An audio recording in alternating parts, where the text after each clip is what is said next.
Hey guys, welcome back to Critical African Thinkers. As you know, this is a place where we examine everything under the microscope of logic to ascertain what is most factual and logically consistent. So, today's show, we're having a special guest who has been on this show a couple of times, many times, I would say, he's been a regular on this show. Um, I'm excited to have him back here to talk about, um, you know, things relating to one of the articles that he wrote of recent, which just struck me. I thought there was something about the article that I wanted to discuss with him, which is leftism and the crisis of loneliness. So to me, like three words stand out in that title, right? There's leftism, and then there's crisis, there's loneliness. I think those three things, they are, they're unique words which each of them on their own carry certain meaning, and when you put them together you just find that there's a synthesis of something of sort of a problem, right? So Mhm. we're going to try to look at that and see what the cause of this problem is, and possibly look at some solutions that can be preferred to this problem. So guys, welcome to this conversation. Well, before we begin, just backstage before we came live, I was talking with Adam about his weight loss journey, which has been impressive, with what he's been able to achieve so far. I mean, those of you who've seen him in this show before would be able to tell that measurably Adam has reduced in terms of his weight and all that. So I just wanted to ask, how were you able to find the strength to carry through with your commitment to losing weight, and secondly, what you talked about, fasting, as it helped you in maybe in your spiritual life in some other way, this sort of fasting that you're doing in terms of helping you lose weight. Well, the fasting portion has helped me to, uh, like when you fast, you're more in tune with your body. So, for example, how you respond to things as far as hunger goes. So, before I even started fasting, I had to clean up my diet. So, I had to cut out all the bad stuff. And actually, like, examine, like, actually, I'm taking this in, this isn't good. So, I had to clean that up for a little bit. And then when I started fasting, um, it was a matter of if I get hungry, how do I respond to the hunger? Right. And when you do fast, you're going to get hungry, but you realize it's a wave. So it comes and it goes. And it's about recognizing that wave, not reacting to it, and actually staying in control of withholding uh, food and responding to the hunger like you normally would. So it's a you're much more in tune with denying yourself what you normally would do, um, but it's not a unhealthy thing. Your body is your body's giving you a hunger signal because it's just used to eating at that particular time. And if you do a particular way, um, like at certain points, you might not get hungry anymore if you fast long enough. Um, and your body can actually just say, we're not going to send hunger signals anymore because we're not getting food. Is I don't want to get into like a whole like fasting thing because there's a lot to it. Surprisingly, there's a lot to it, but it's been really, really beneficial for stuff like Thanksgiving. Thanksgiving, people go meet their family and eat all types of food. And I ate stuff that I normally wouldn't eat, but I didn't eat too much of it. So I was very mindful of my portion size. And I also didn't really eat much of anything else that day. And I did that for a couple of days. I basically had one meal one day and 1.5 meals the other day, and I lost weight when I came back home. So it's just a way of, yes, I'm not eating the best, but if I moderate how much calories I'm taking in at that particular time, and obviously I'm not eating this food every day, so it's okay, then I'm able to kind of regulate my weight. That's incredible. That's incredible. Yeah. Wish you all the best in your weight loss journey. I hope you're able to meet your goal, which I think you're going to meet anyway because you've come this far. Mhm. So Yeah. let's dive deep into the conversation today: leftism and the crisis of loneliness. Right. So what do you think is the root of the loneliness that is plaguing youths, young people today? Because I don't think this is just a thing that is just unique to the left. I think No. maybe those on the left, maybe the way they express their loneliness might come out to be much more, uh, pathologic or what have you. But I think it's something that's and one would think that in a world that is much more connected, the internet, like you and I on different continents and we're talking, right? Mhm. How can people be lonely in such a world, right? I mean, you could still be lonely because um, it's artificial in a sense. Like right now, we're communicating, right? But you're not in my presence, and it's a different feeling as a human being to be face to face with someone and actually interact with them. It's different. Um, can you have some sort of connection with someone from a distance? Yeah, you can have that, but it only lasts for so long, and it doesn't feel the same way. Um, so, for the kids who are wired into the internet and only looking for connections with others from a distance, it's really, really tough to replace human connection, to replace going to the movies with a friend, to replace, uh, you know, playing a game of basketball, going bowling, that human interaction, that one-on-one interaction with someone, you can't fully replace it with technology. But to answer your question, or to try and answer your question, the root cause of it, um, I think there are multiple causes of it. One of them is family separation. I think that's a big driving force. I think there are a lot of, well, speak from the male perspective. I think there are a lot of young men who are lonely, who have no guidance, who are afraid to enter the world, don't know how to enter the world appropriately, don't know how to interact with other men. Um, and so they isolate themselves. Maybe they're a little bit different, right? Maybe they're a little bit different because they just didn't socialize with other kids growing up properly. Um, Maybe they lack confidence, and that's why they isolate themselves. So I see these deficiencies as things that, especially a healthy father, would help with their sons to kind of overcome.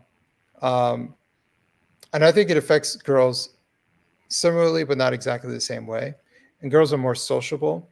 But I think if we're talking about leftists, I think a lot of the girls are probably more autistic.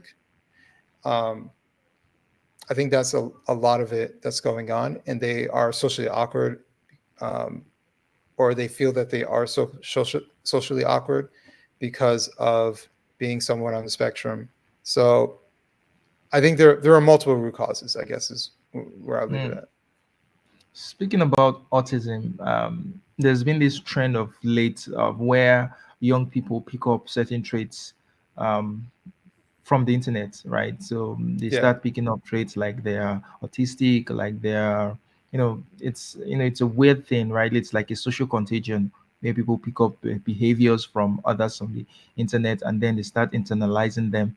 Like, oh, this I have. In fact, it's gotten so bad that they now self-diagnose. They diagnose themselves that they have this and this problem, which is, it's crazy. It's just that I think it's a function of the technological age that we now live in, because I think that for everything there are downsides and there are upsides, right? Right.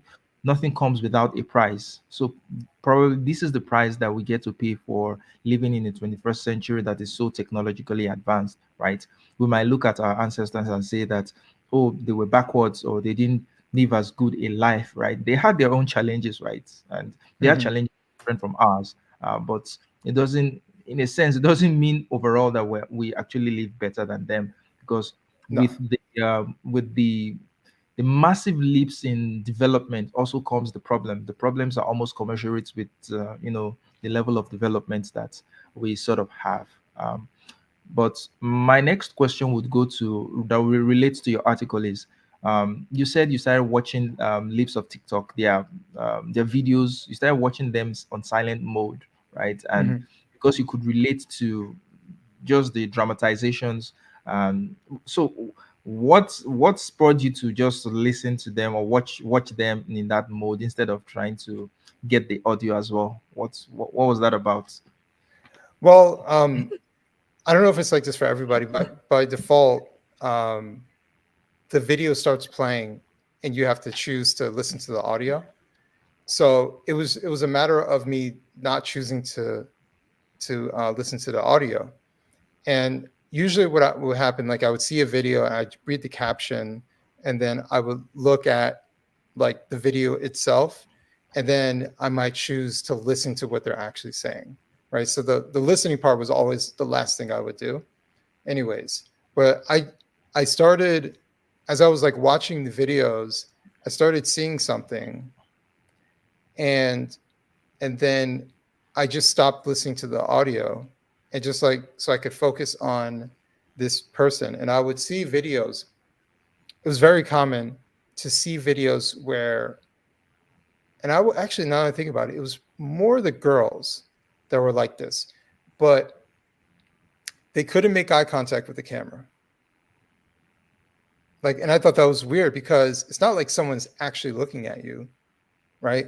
But they couldn't face the camera. And that's a very interesting situation. And then I would see people talk about how happy they were, but if you watch their mannerisms, they look miserable, right? Um, you know, might be transitioning, or they cut off their breast or something like that, or something, and they're like, I've never been happier. They look absolutely miserable on their face, their body language, their face, their facial expressions. Um, all of it just looks absolutely terrible. And another thing I noticed that wasn't necessarily about their body language or their face, they were typically by themselves and more likely in a disheveled room. So, like someone being uncleanly can mean a couple things. It can mean that um, they were never raised properly to clean up after themselves, right? So they were kind of neglected as far as being raised properly.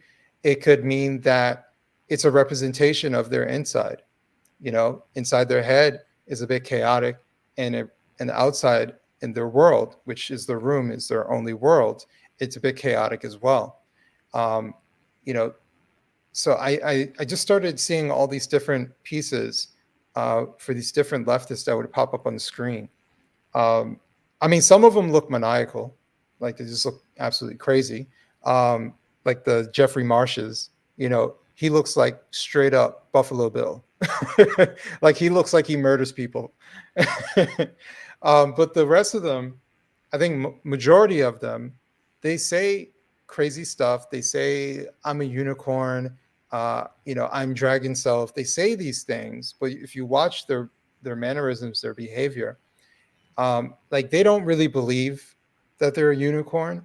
It's like it's wanting to pretend to actually be in some fantasy world because they don't like the world that they live in. They don't like themselves. They escape into this alternate world. I see it with certain fans of like anime and video games. Um, they escape.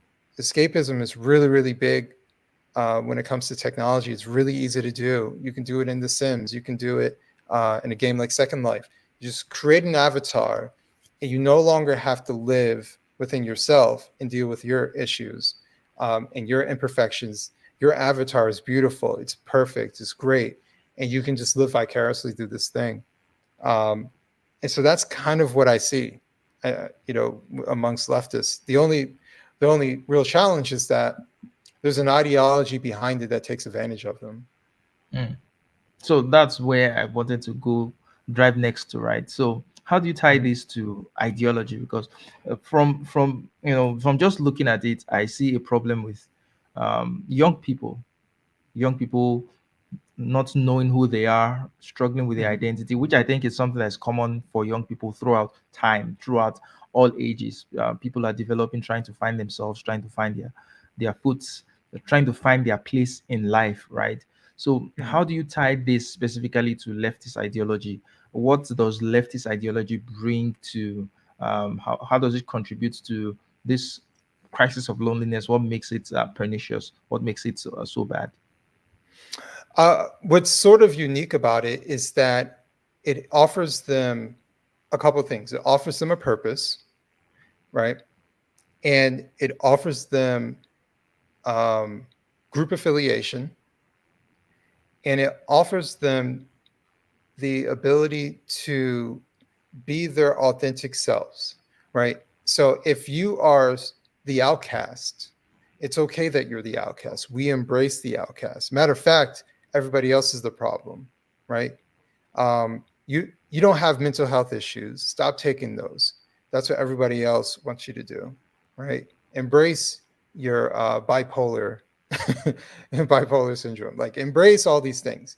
Embrace your fatness. Embrace all these things, even though they might be killing you, even though they're hindering you in life. Embrace them, right? Um, so it wants the social outcasts. It thrives on the social outcasts because they're just foot soldiers for the cause.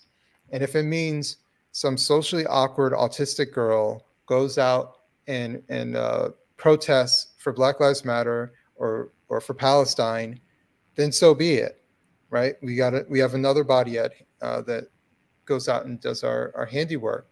But I think that's the part that's a bit unique about it.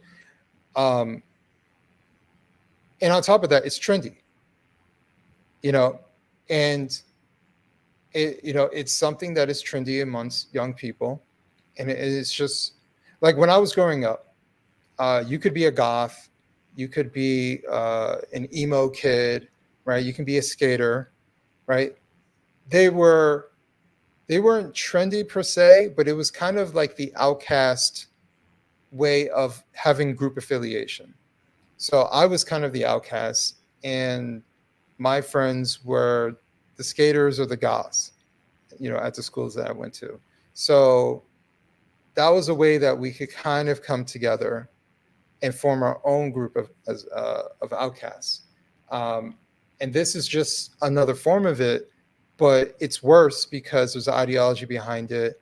There's advocating for mutilation, um, you know, all these different things that surround it, false promises, false hope, and it's it's a lot of mentally unwell people advocating for other people to remain mentally unwell. Hmm. So something that, when when I look at the left, something that strikes me about them is, these are usually very highly educated people, smart people actually, which Hmm. also makes them prone to delusions, right? So for me, I think the right over simplifies things to the level that they become stupid, right? Hmm. The left over analyzes, over complicates things to the level it becomes delusional, right? Because we Right. can look at things like gender identity. We can say, oh, well, what if, it's, what if it's fluid? You just let your imagination run wild, and you Right. will get all manner of things which are, in a fanciful way, plausible, right? Hmm. But in reality, those things are totally bonkers, right? So my issue really is, you know, them not being able to understand where reality meets delusion, Hmm. right? Where you say, oh, you find such inconsistencies like, oh, gender and sex are two different things, right? But you see, gender identity and sex, biological sex, are two different things. You want to identify, you're a biological male. Now you want to identify as a female, which is a gender identity for you, as a woman, which is a gender identity for you. But then you end up altering your biology. I mean, if it's an identity, it's an identity. You just have to identify with it. There are no. It's more, maybe more mental than it is biological, than it is physical. So what's the purpose of cutting off certain body parts just to resemble the sort of identity you think you could very well go and dress like a woman. You could, live as a woman. I think there are people who do that. and they're Right. very fine. So they are not able to see these inconsistencies. They It just blows my mind how they are not able to see that. Because for me, this is the biggest challenge I have with the left, with the gender identity stuff. Because on a lot of issues, if you actually look at it really, really closely, the left, they're not so wrong. They're not so wrong on some issues. They Right. have a way of, maybe the way they communicate it in hyperbolic and all that. They're not so wrong. But on this gender business, that just throws a wrench in the whole leftist ideology, and I really don't know what to make of that. So I usually think of it like down, down. Sorry, my dog. um, I usually try to think of it like the, you're right. Sometimes the left is right, so that they're able to identify problems. It's just their solutions are usually misguided or ridiculous. Um, and I think the right sometimes is terrible at identifying problems, but they have, generally speaking, decent solutions. Um, Not for everything, obviously, but if you have them, if you were to pick a side that can come up with a solution that's realistic, the right is better at doing that. Um, the problem is getting them kind of working together because we can't fix anything if we don't think it's a problem, and we can't fix Yeah. anything if we only see the problem and our solutions are terrible. Um, and I think that's actually the biggest problem overall is that no one listens to each other. You know, they just talk at each other. The right doesn't understand leftist ideology. If they did understand leftist ideology, they'd understand what white supremacy actually means to a leftist. It doesn't mean the same thing as someone who is on the right would see it, or even like some regular person might see it. Right? This is leftist lingo. It's like it's another language, and because they don't understand that, they misinterpret. They slightly misinterpret what they're actually saying, and they don't have a solution for the issue at hand. Um, and then they cry about certain things that they really shouldn't be crying about because they don't fully understand what they're actually saying. Um, so I think there's a lot of issues as far as um, finding problems and finding solutions overall. Yeah. And I think talking about mental health, I think you mentioned mental health a while back. So there was this thing on Twitter a few days ago about um, when a young white man goes out and shoots up a school or something.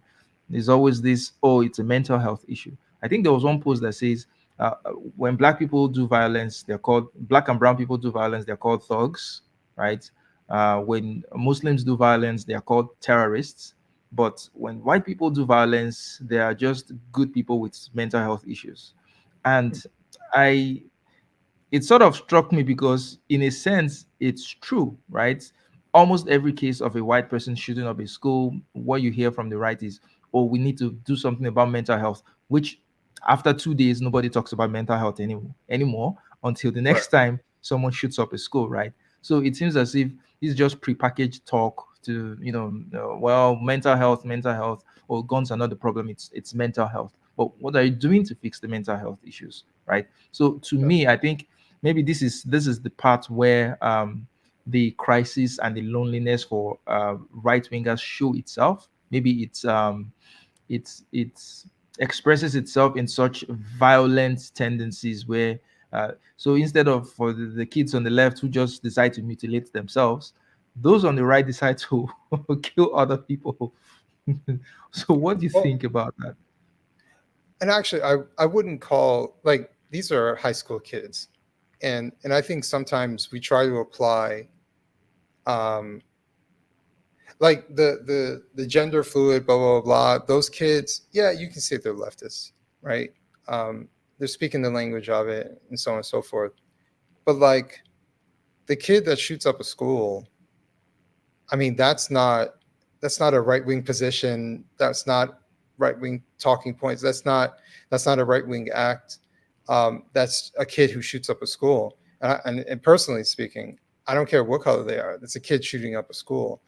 Um, what's interesting about all of those situations that you mentioned, kids shooting up a school.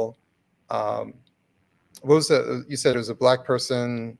Yeah, so when a Uh, black person commits violence, they are thugs, right? right. When a Muslim commits violence, they are terrorists. But when a Uh, white person commits violence, they are good people with mental health issues. so the interesting thing is, and I tried to highlight this in a couple of articles that I wrote of mass shooting situations, because all of those things that you mentioned overlap. They just don't overlap when people talk about it. Like you said, and you're absolutely right. That's how people talk about it. The overlap is family dysfunction.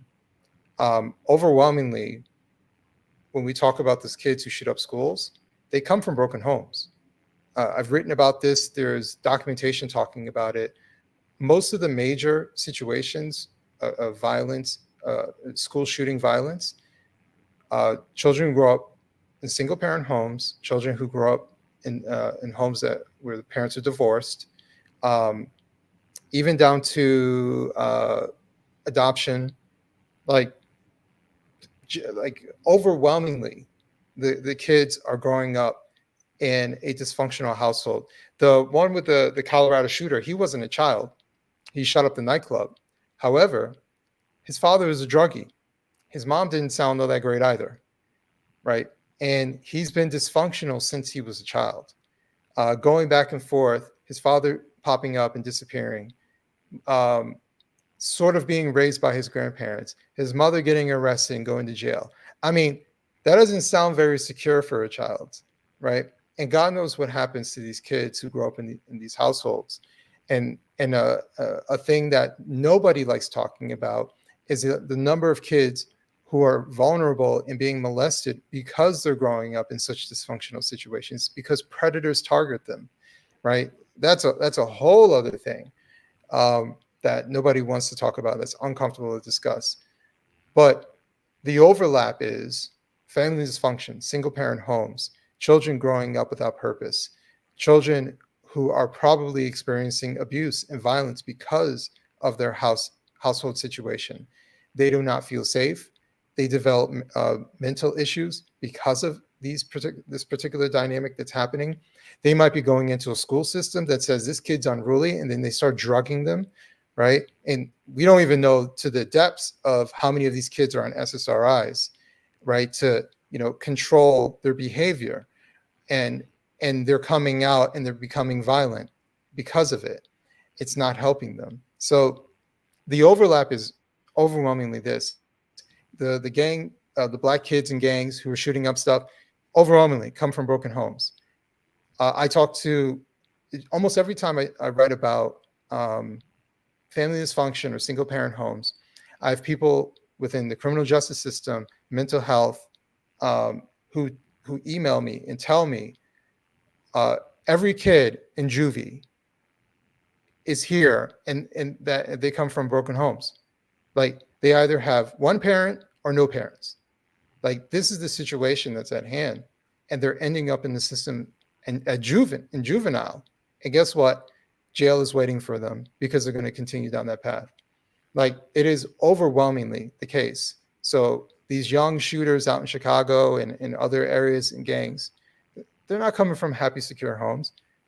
Like happy people don't murder people. Like I'm Mm, like happy children have no need to go and murder other people, right? Because they're happy and they have a purpose, right? Lost and purposeless people take out their frustration on others or themselves, right? And you can look mm, at the suicide. So either they're killing other people or they're killing themselves, or they're killing for a purpose that they'll maybe respect in a street gang. But mm, oh, and the last part is terrorists.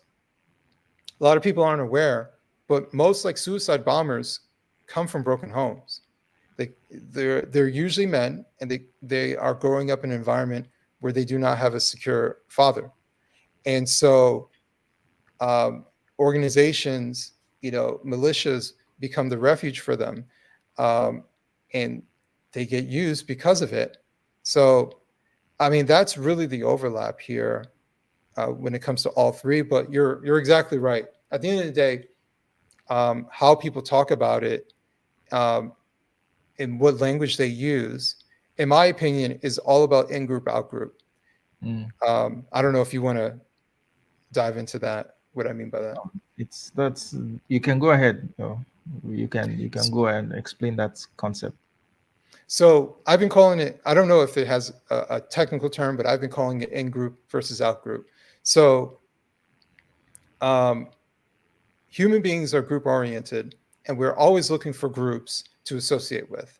So if it is someone within our group, we are more likely to, not all of the time, but we're more likely to defend them, stick up for them, find commonality with them, find the goodness within them. Someone who is part of the out group is usually the reverse. So we are quick to see the negatives of the out group, but we are slow to see the negatives of the in group, right?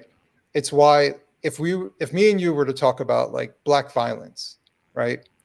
Other black people would be like, why are you coming for us? Right?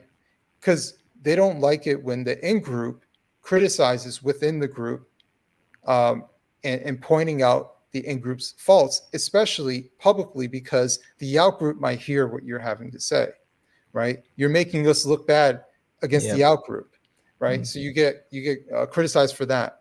It is why treason is in America uh, can bring you the death penalty, right? So it means a lot when you turn against the in group. You're not supposed to. Um, and so what I see here, when someone has no problem talking about a violent act or a crime happening, a video circulating, they are white and it is a black person doing it. They talk about it's how they're raised, it's the black culture, or they just go straight for the racist stuff. This is what they do. You know, they give you all that dialogue. However, if two white kids are fighting, it's like, man, did you see how they were fighting? Oh, that's crazy. Huh, suddenly it's not about race, right? Because it's the in group, right? That's just those kids. It's the same thing when we saw with BLM. They could recognize that a white cop might shoot a black person for a legitimate reason, right? Because that black person was punching them in the face and reaching for their gun. And as a recourse to defend himself, he shot the person, right? Okay, they can recognize that. So when the black BLM protesters say that white cop did this because the person is black, they say, no, no, no. That white cop is just one person, is just one cop. Even Derek Chauvin, if you subscribe to Derek Chauvin was absolutely guilty and he killed George Floyd, that's Derek Chauvin, not all cops, and especially not all white cops. However, if you circulate a video of a black kid punching a white kid in the face, this is what they do, Yeah, right? it's now suddenly about black people. It's not Right. about the individual anymore. It's now, oh, that's how black people are. Right. The individual's gone. And on top of that, they will back it up with race crime statistics, right? That's my favorite ones. They always bring up. You just be having a conversation or two. Someone would just put a comment on white people are 4 times likely to be the victim of violence by black people. And I'm like, what? How does this relate to the Right. conversation we're It doesn't having? at all. It doesn't at all. And then the funny part is they never answer the question, what percentage of black people commit crimes? Or actually, even this one, you can verify 100% out of the I'm sorry, my dog. Go. Out of all uh, the violent crimes that are committed by black people, who are the victims? Well, overwhelmingly black people. And it makes sense. Just the same way overwhelmingly crimes committed by white people are committed against white people. It's because people live amongst each other. I'm sure it's the same thing for Asians, right? Like you commit crimes, especially violent crimes like murder. you commit crimes, generally speaking, in proximity, right? And most black people live amongst black people, and so they're going to commit crimes against black people. But they ignore that part, right? So they can't see the victim. Uh, they can't see the victim angle when it comes to the violent crime that they care so much about happening in a city that they don't live in and nowhere close to, right? So I think there's a lot of in group versus out group manifestation. And listen, not all of it is because someone is racist. Yep. Just to be clear, I they just don't realize that they are playing that game. They don't realize that they're participating in it. Now, the legit white supremacists know, and they're I personally think that there are legit white supremacists who circulate these videos, and you've probably seen where they circulate 3-year-old videos of violent crime, right? To gin up anger and get them to notice. You paying attention? You're noticing this is black people again, right? And a lot of them aren't smart enough to realize that this is propaganda from 3 years ago.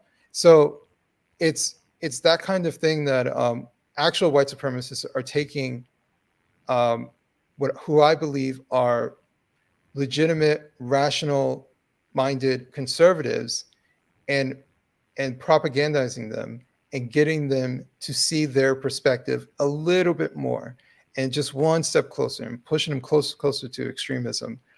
And I think that is ultimately dangerous. Um, and I don't think anybody of any right mind who is on the political right, who's outwardly on the political right, that has a platform, shouldn't be playing these particular games, but they are because it causes outrage. They get paid because of clicks. They get more attention, get more subscribers, get more followers. So there's an incentive to always highlighting black people doing bad things. Yeah. So this in group, out group thing, is something that's become so evident with this whole Israeli-Palestinian issue, right? Yeah. There've been people on Twitter that I never knew were Jewish, right? These are people that would dismiss any claims made by black people on anything, right? You talk about racism, whether legitimate or not, you talk about anything at all, they dismiss it, right? But right now, if you say anything critical of Israel, you're an anti-Semite, right? It's the standard. You're an anti-Semite. You're an anti-Semite, and it just blows my mind that people who are, you know, very, very, like, there's one friend of mine. This guy is a nuanced person, very logical, very balanced, very fair. But when it comes to Israel, is the exact opposite. Like, Mhm.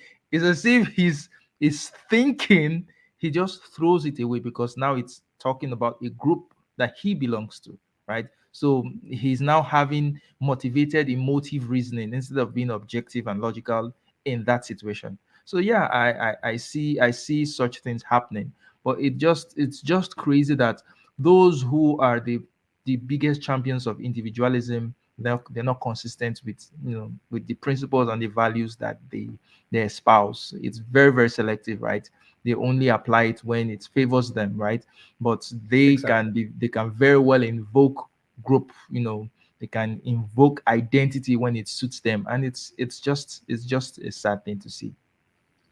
Yeah, I mean, you're absolutely right. And I'm one of those people who accepts things for what they are, right? And I try to talk about things, but I try not to uh, beat a dead horse. And I accept that most people are hypocritical, right? Like humans are imperfect. We tend to be hypocritical and we tend to do things in our own self interest. So I can understand someone being like I'll use a good example, Ben Shapiro, right? Mm. Facts don't care about your feelings, right? Um, and the whole concept of free speech and the whole concept of cancellation is bad and doxing is bad and all this other stuff. Um,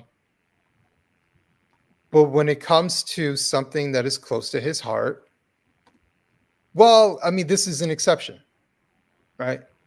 And you're right. There are certain black people who said, "Hey, this is a legit problem," and when they said, "You white man can't criticize, you can't talk about this, you can't. This is our time to talk about it." They said, "Why can't I talk about it?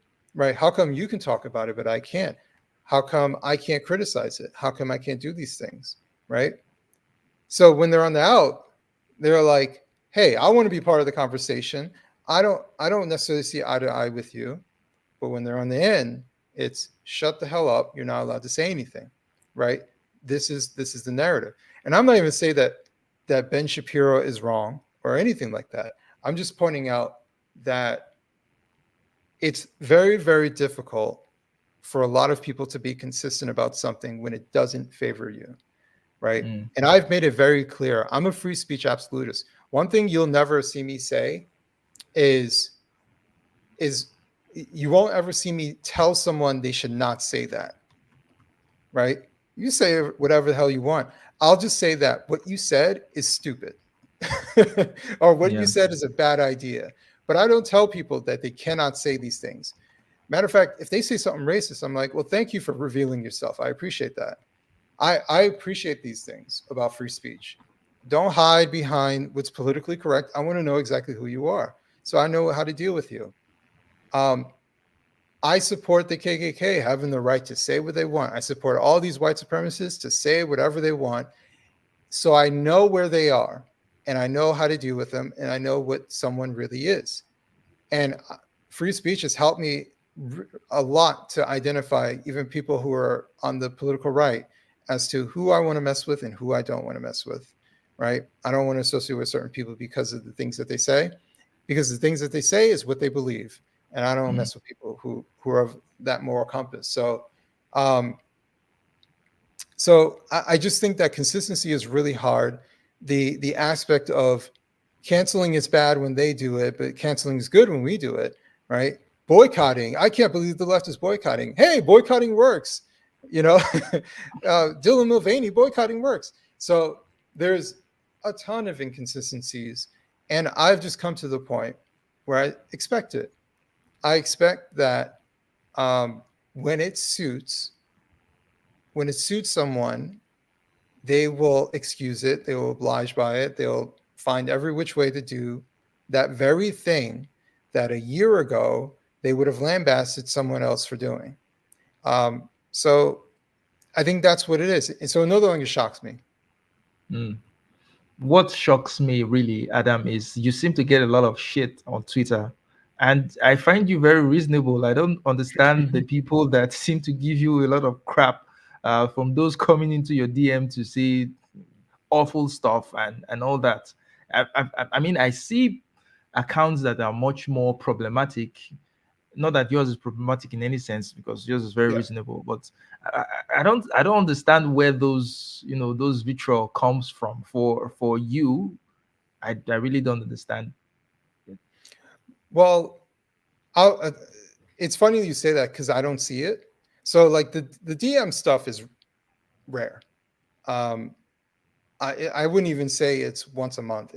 It's maybe once a month. I get uh, some weird DM. Um, but outside of that, I don't get a lot of flack that I see. Now, I might tweet something out and I don't look at all the comments. You might look through the comments and you see all types of wild and crazy stuff. I actually just don't see it. Twitter does a really good job of like filtering out those accounts and in my notifications. So I generally only respond to either people I follow or or people who pop up in my notifications for whatever reason. Uh, Most likely because I've interacted with them before, and Twitter says, "Hey, this person said something as a comment," and then I would interact with them. But for the most part, the stuff that you might see, I actually just I don't see. Um, I don't read the comments for my articles when I write for publications. Mm, I do read comments for my Substack because it's more personal. So I do read those comments, and I've given people like crap back. But for the most part, if they're subscribed to my Substack, it's because they like what I'm saying. Um, mm, so I don't really have a problem on there. But On Twitter, I think the problem is if someone even comes after me on Twitter, I think it's what they think I am. And I've written about how a lot of people see you as the avatar. They go on my profile, they see Federalist, New York Post. Oh, he's a human events. He must be white right wing. They have no idea. They have no idea what I believe, right? And it reminds me of someone who tried to come after me because I spoke at Turning Point's Faith. It was a small event that I spoke at, and they're like, "This is the person who's speaking for Turning Points." So I asked them, I was like, "Do you know what I spoke about?" I spoke about the importance of fathers and the importance of raising children. Is that something you disagree with? Right? But they couldn't answer the question. Oh, but the Turning Points of white supremacy. Blah, blah. I was like, but they paid me to speak about the importance of fathers, right? That's not unreasonable. Mm. And that's the part. Unfortunately, there are a lot of black. I don't want to say a lot. Let's take that back. There are select black right wing influencers, let's just say, who say outlandish nonsense, right? And they fit into this category. And so they just assume that anybody who is black and who is on the right, since there's only five of us, uh, we must all believe the same thing and say the Mm. same stuff. We all say Democrat plantation, right? Mm. We all do that stuff. Only the left is racist now. All of a sudden, like we must all do these things, Mm. and I don't, and they have no idea. So I don't even say anything anymore. Like the people who actually read my stuff and follow me, they reply for me. I don't even say anything because they're like, bro, do you even know who he is? Like, do you even read anything? Like, what are you talking about? Um, my favorite, I'll say, one last thing. My favorite thing, is, and I've only done this like a few times. Actually, two things. I say, why don't you Google me? It's the best thing, best line ever. Is to tell someone to Google you, and it actually works. But the other thing is when someone thinks that you support something, and I've actually written for a mainstream publication, and I can show them like the opposite. So like someone tried calling me a Trumper. I was like, that's very interesting. You're calling me a Trumper because I actually never voted for Trump. And actually, I wrote an article for the New York Post saying I think DeSantis is a better option. Here's a link to it. It's just like it's that kind of thing that proves to me that most people are talking to who they think you might be and not actually who you are. So in that case, like it doesn't bother me Mm. whatsoever. I'm fine. I'm absolutely secure with myself. Um, it doesn't bother me. There's only one time it bothered me, and it was because Elon retweeted something that I put out, and I just got bombarded by people. It was the best and worst thing to happen. I just got bombarded with everybody. Uh, Leftists calling me a coon, white supremacists calling me a nigger. Like it was the whole spectrum, and I was just like, I am done. So I got off Twitter for like a week and a half after that. If there's any consolation, Elon is a dummy. So uh, some people think He, he's a genius, but I think he's not. So yeah. um, I know you don't have much time, but before you go, I really want to pick your brains on this, um, on this on this Israeli-Palestinian issue, right? Oh What man. are your thoughts? What are your thoughts on this issue, and specifically about the charge of anti-Semitism that's been thrown out whenever there is anything critical of Israel? Um, I mean, I don't really talk about it because it's kind of not my issue. I think that's been part of the problem. I know Jewish people who legit have family members who are in Israel, who are in contact with people who have been um kidnapped. Like I know these people, so like I get when they're very emotional, and I get when they're very strong in their viewpoints and their opinions. It is most definitely their issue. But for the vast majority of us, it's not our issue. Like, uh, if someone supports Palestine or doesn't support Palestine, it changes nothing about the circumstance of Palestine. Like, it's this emotional plea to be about the thing of the moment. It's like when you see the leftists all of a sudden have those black and white scarves. It's like, where'd they get that from? Like, just all of a sudden they have the costume ready to go to show alliance with Palestine. That's like the kente cloth thing with Right, the Democrats a kente few cloth. years ago. I was like, I ain't seen a kente cloth in I don't know how long. I was like, where'd they get these from? Just boom, popped up on the scene. Um, so and what I'm getting at is I don't talk about it because it's not my issue.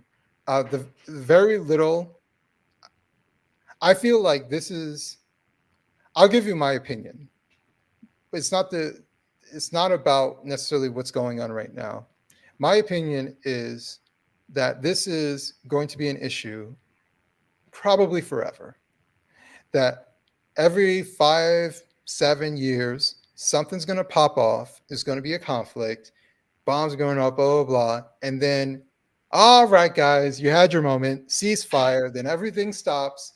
And then they just go back to the status quo. And then something else will happen again. And, and to me, it just seems perpetual. Like, it's unfortunate because I think that I don't think war is a good thing, and I think that I think this entire thing is unfortunate. It doesn't seem like there's ever going to be a real solution to the problem. Um, Now, what I have written about is the behavior of Hamas when it came to October the 7th. Like, to me, I don't know how you're a freedom fighter as you're murdering innocent people at a music festival. Call me crazy, right? Um, to me, that is an act of terrorism to shoot and slay people who are unarmed, who are not being combative, who had no idea you even existed at that moment, and you sought them out and you purposely murdered hundreds of them. To me, that is a massacre, and that is not something. To me, that's not something someone who is seeking freedom does. Right? If your issue is with an enemy combatant, then your enemy combatant is probably armed. It's probably the military. It's probably something of that sort. So I personally think that Hamas did what they did to invoke a reaction, and maybe that reaction was too big of a reaction. Um, but I think they did what they did to invoke a reaction, much like a lot of Islamic terrorists. Like 9/11 was, them crashing the planes into buildings, but they weren't going to kill every American. They weren't going to topple the American government because of it. That's not why they did it. They did it to invoke a reaction, right? To get America to join the caliphate, right? To join the holy war. That's that's what this is all about, in my opinion. Um, so if it's about killing or kidnapping, you know, men, women, children, so be it. It's about invoking reaction. If it means that they die in the process, they're a martyr for the cause. Like, they have all they have all avenues covered. So, um, I mean, that's the extent of my opinion about the conflict. Um, there will be, I think the ceasefire has already started, or it's begun to start. Yeah. Give it a week or two. Um, Maybe in less than a month, it'll be out of the news cycle. And then we could start the clock again for another 5 to 7 years when something else will happen and we'll be talking about it again. So, yeah. Yeah, so and you're absolutely right about the fact that this is just a repetition of what's been going on over the years. Every 4, 5, 6, 7 years, they just do something crazy, and things go back to normal 4, 5, 6 years. So But I think why this time it generated this sort of reaction is probably because of the strong social media component of it at this time. So Hmm. there was a lot of awareness around it, and there's been a lot of sympathy for the Palestinian cause, because prior to now, Israel controlled the narrative, right? And as much as we want to say, which I would say, Hamas, what Hamas did was a terrible thing, killing civilians. Is never justified in under any circumstances. Just as Israel killing civilians in response to what Hamas did is not justified. I'm not going to take that, right? But when you look at the bigger conflicts, you know that things don't happen in a vacuum, right? It's not a justification for what Hamas did, but Hmm. I think it's a wake up call for Israel, right? You can't, like, was it Norman Finkelstein or someone, one of these Jewish persons said, Sam Sidai, he said that if Israel is supposed to be a state that is created to for the protection of Jewish people, right? Then Israel has failed, because what October 7th revealed is that Israel is very vulnerable, that Jewish people are still very vulnerable, right? Uh, when you have a country where rockets are being fired incessantly on a daily basis, where Jewish people have to, or Israelis have to live in bomb shelters, right? That's no way to live, right? So to me, this should be a wake up call for Israel to find a permanent solution to this problem, because it's an intractable problem, and just wishing it away is not going to make it automatically disappear. There are legitimate grievances on the ground that needs to be addressed, right? And I think Israel should take this opportunity to find a permanent solution to the problem. If not, it will keep happening. Hamas will come in, commit massacres. Israel will go in, kill thousands of people. It's always been like that, and they will keep. But my biggest issue with this conflict so far is the total capture of, you know, the total stifling of any critique of Israel, right?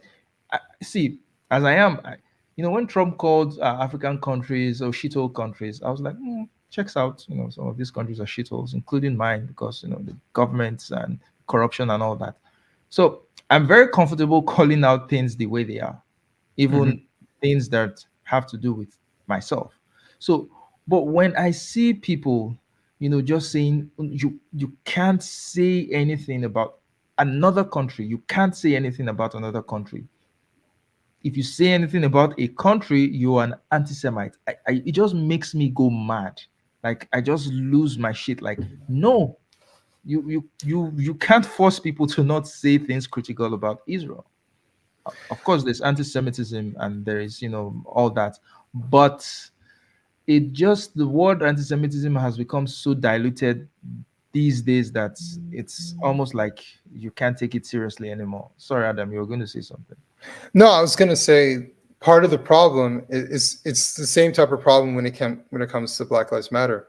A lot of people were saying the reason why someone is critiquing what Black Lives Matter is doing or critiquing Black Lives Matter is because they're racist. And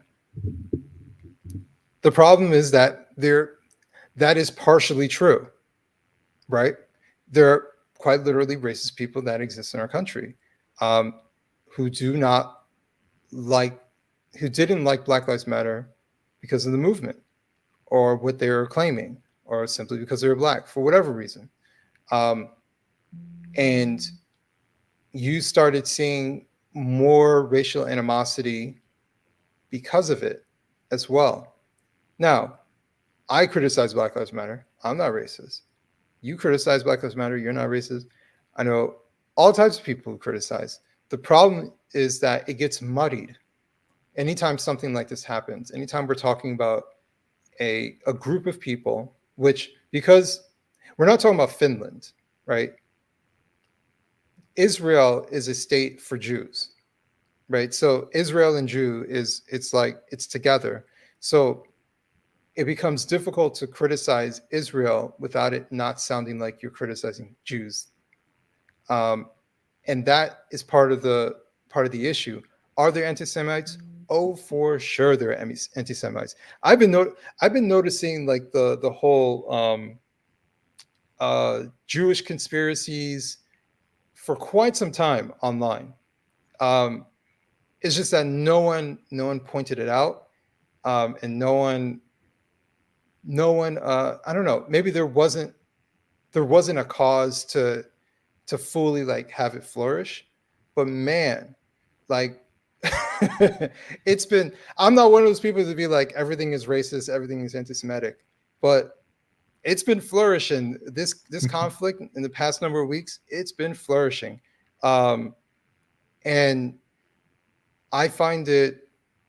I find that to be the reason why it's hard for someone like yourself who is trying to be critical of Israel to actually do it without being called an anti-Semite. It's because so many people are anti-Semites that are criticizing Israel because they don't like Jews, or they believe in some Jewish conspiracy, or whatever it might be. But Um, but yeah, the thing about things like racism and anti-Semitism, right? Um, so if I say something, right, you're interpreting it to be anti-Semitic. Some people interpret it to be anti-Semitic. At times, there is actually no way to know whether this person, whether what his motivations are, right? mhm. So why not critique it on based on the merit of what they are saying, rather than trying to read meaning to.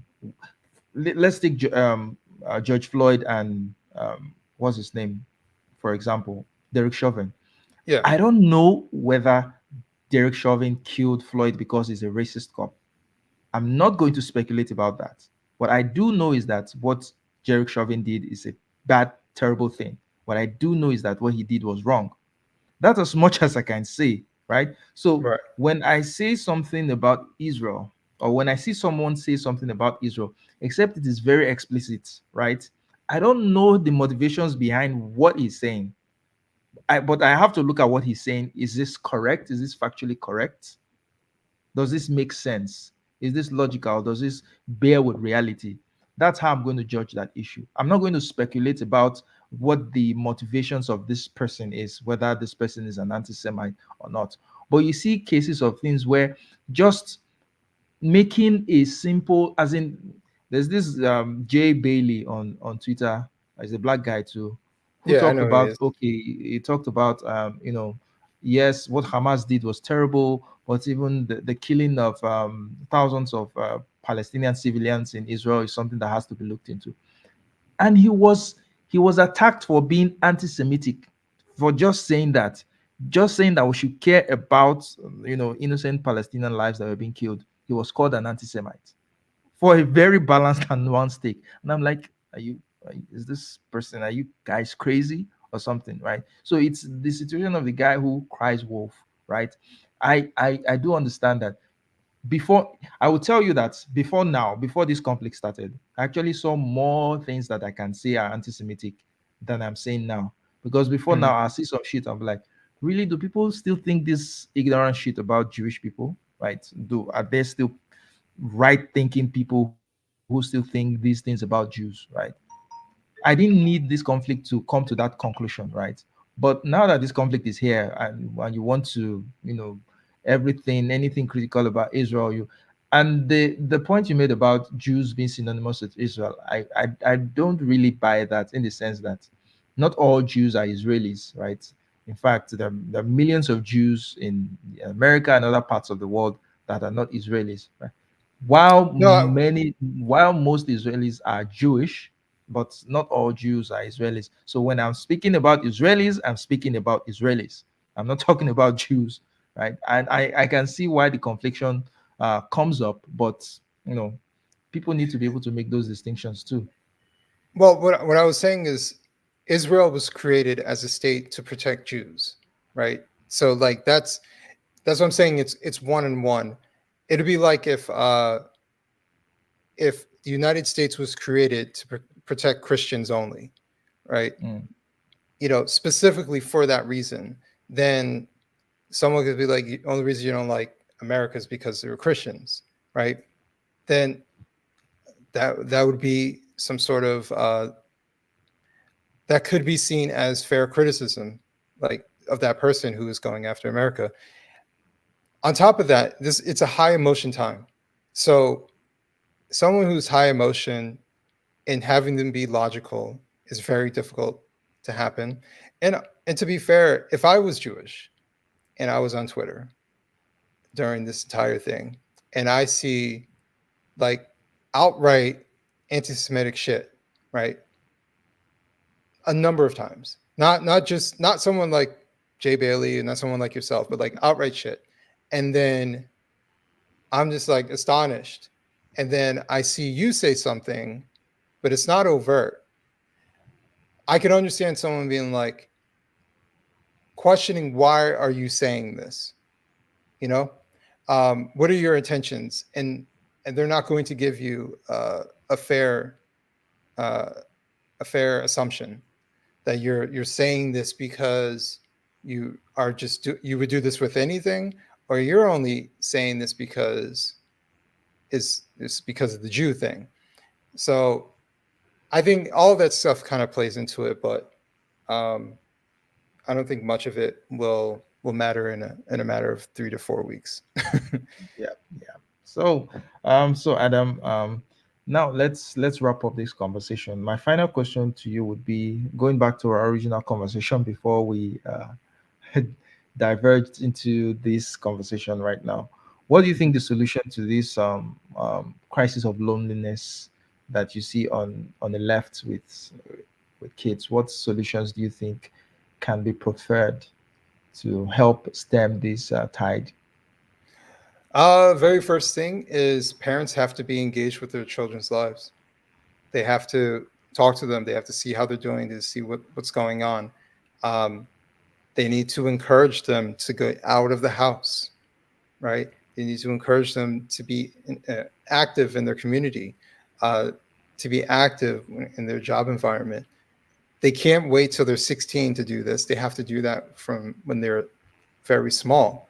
So some of the stuff is, it might be too late for a lot of them, but they should still try. They should still be some sort of encouragement for the children. Um, I would say that your struggles are not unique, and some of your struggles are actually pretty normal. And there are things that you will figure out when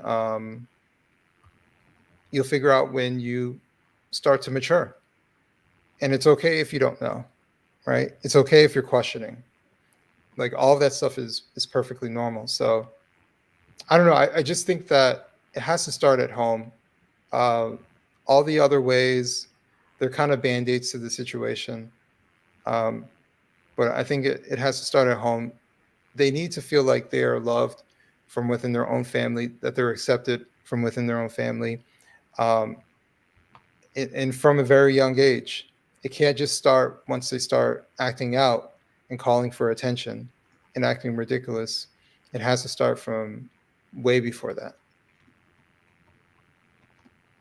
So, Adam, thank you very, very much for taking out time to talk with me and talk with my audience. Always fun talking with you, and I'm always happy anytime I just message you and you're always responsive. I really appreciate that. I wish you Yeah. all the best in your endeavors and your journeys, and with your conversations, the breaking bread Yeah. breaking bread conversations that you're having with your channel as well, your Substack, which is doing fantastic, your engagements on Twitter, which is top notch. I really wish Thank you you. well in all those endeavors, and I do hope that as the Oliver Twist that I am, I'll keep asking for more, and I hope you will keep obliging me as well. So, thank you for coming, Adam. I really, really do appreciate. Yeah. My pleasure. Yeah. So, guys, like, share, and subscribe to the channel. The Clue channel. Please send me an email. We need to talk about some issues. So that will be all for this show. It's goodbye for now. Bye, guys.